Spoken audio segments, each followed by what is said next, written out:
bapak saya Mudin, saudara, ya saya menjadi orang Kristen, saudara, itu tidak ada yang ngajak, saudara, karena kami dari keluarga seperti itu. Nah, kami sangat fanatik, saudara, dengan Islam NU, saudara.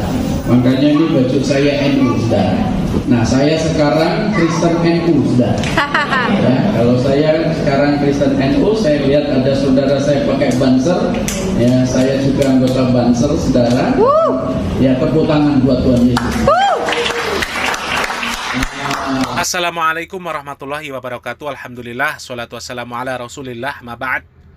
Kaum muslimin yang dirahmati oleh Allah subhanahu wa ta'ala, kita sudah menyimak tadi video seorang pendeta yang mengatakan dahulunya dia adalah seorang muslim, kemudian murtad, kafir, masuk ke dalam Kristen.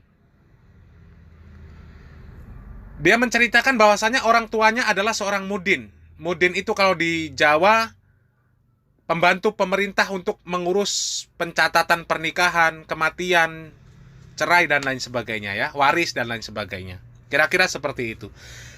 Dan kemudian dia menceritakan bahwasanya masuk Kristennya dia ini adalah atas kemauan sendiri. Tidak ada paksaan atau tekanan dari siapapun. Kemudian yang menarik, dia menyebut dirinya sebagai orang Kristen NU saat ini. Na'udzubillah min dzalik.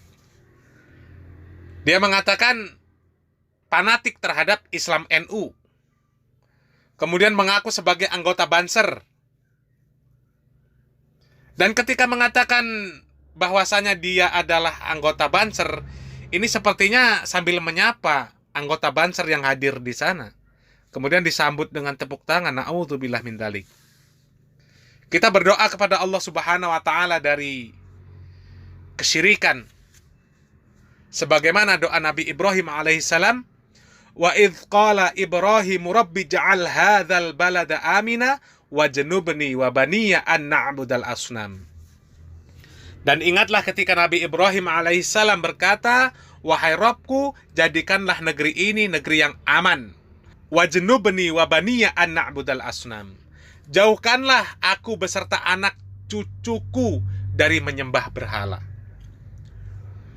Semoga Allah Subhanahu wa taala menjauhkan kita, keluarga kita, serta anak keturunan kita dari menyekutukan Allah Subhanahu wa ta'ala dengan makhluknya. Dan kejadian seperti ini, seperti pendeta tersebut, kemudian apa yang diucapkan oleh pendeta tersebut, ini harusnya menjadi tamparan keras untuk kaum muslimin, khususnya saudara-saudara kita di Nahdlatul Ulama.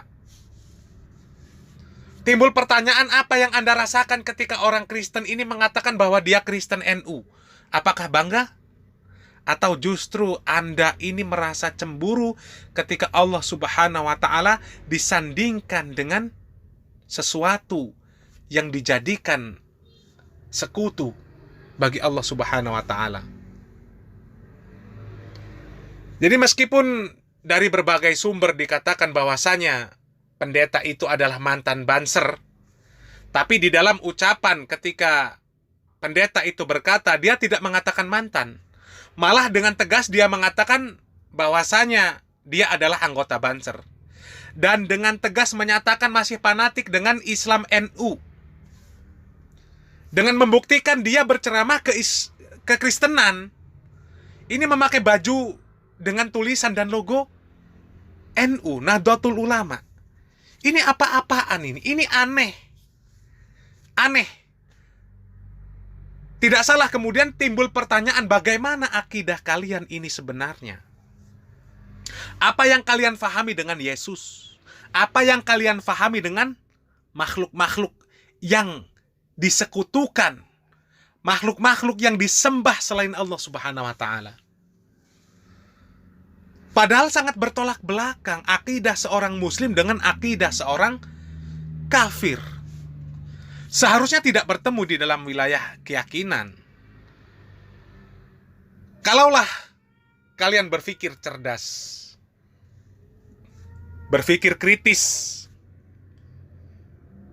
Jadi bagaimana mungkin orang yang menyembah Yesus, Orang yang menganggap Yesus sebagai Tuhan fanatik terhadap ajaran yang mengatakan tidak ada Tuhan selain Allah. Maka Yesus bukan Tuhan. Kalau ada yang disembah selain Allah, maka itu adalah sesembahan yang batil, sesembahan yang salah, sesembahan yang buruk.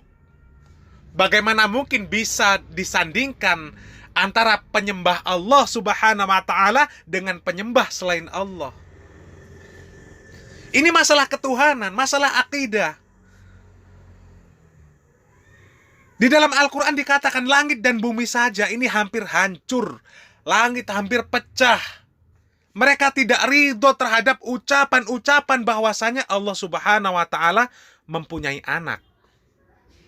Di mana bumi ini tempat kalian hidup, tempat kalian makan, minum, tidur, bekerja, punya mobil, punya rumah, dan segala-galanya. Dengan segala kenikmatan dunia. Bisa merasakan manis, asam, asin, pahit. Jadi bumi ini tidak ridho Allah dikatakan punya anak.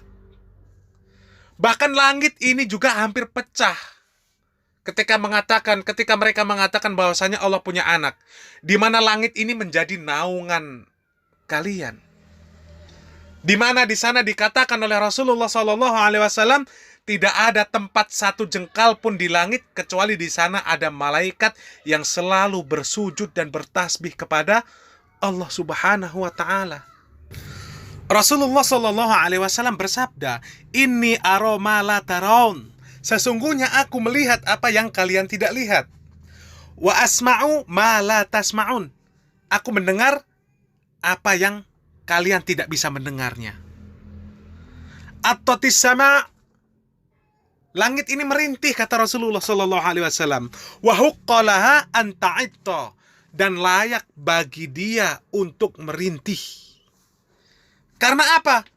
Kata Rasulullah SAW, ma fiha maudi'u arba'i asabi'.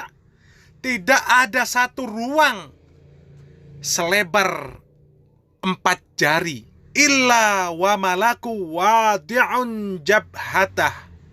Kecuali di sana ada malaikat yang sedang meletakkan dahinya. Sajidan lillah. Bersujud kepada Allah Subhanahu wa Ta'ala.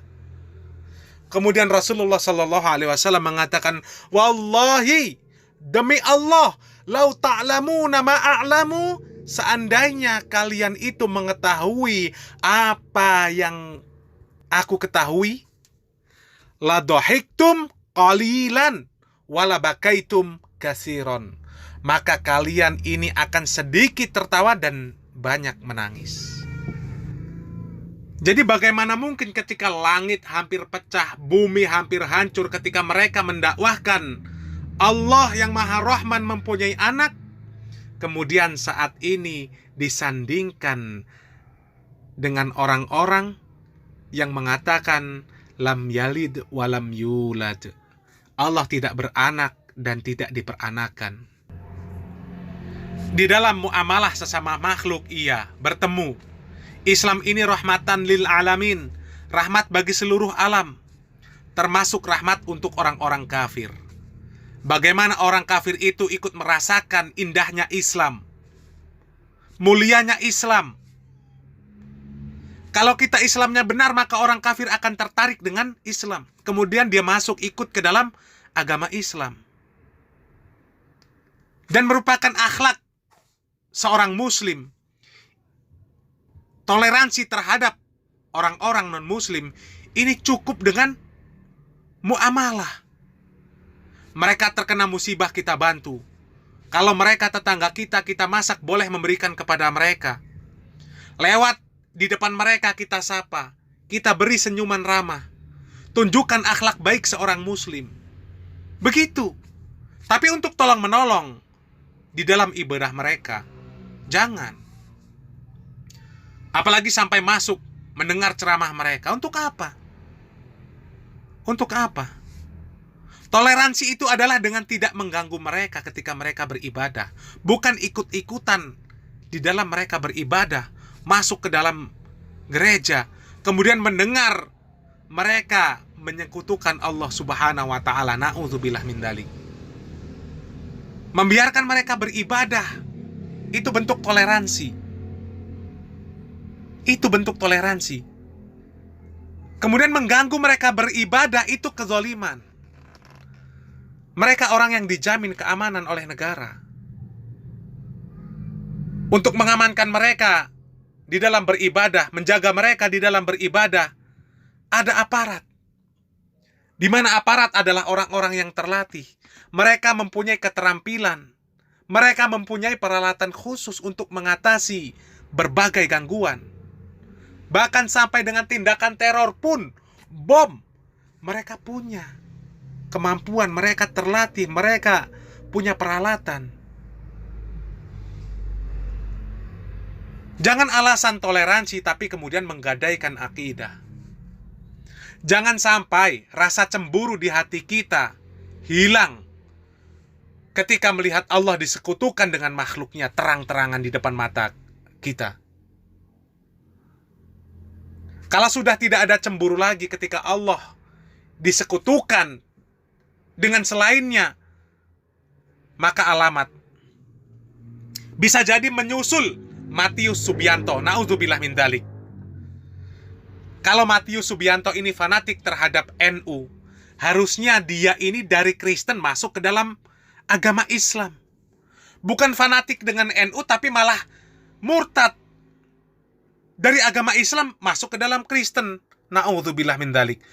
Semoga Allah Subhanahu wa taala menjaga kita, menjauhkan keluarga kita dan anak keturunan kita dari perbuatan menyekutukan Allah Subhanahu wa taala. Barakallahu fikum. Wassalamualaikum warahmatullahi wabarakatuh.